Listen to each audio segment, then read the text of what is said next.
I mean, I just spoke to Israeli military officials about an hour or 2 hours ago, and they're not willing to commit to a final end for Hezbollah in this particular operation, but they are talking every time I speak to them about a bigger picture, a paradigm shift, and that is ultimately the goal.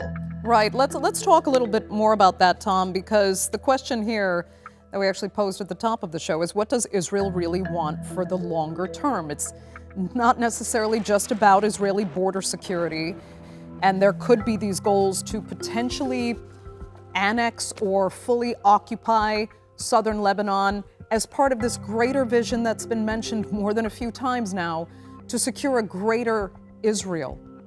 Where do you see the larger long-term strategy being, especially given the more extremist elements that are in power now in the Israeli Knesset?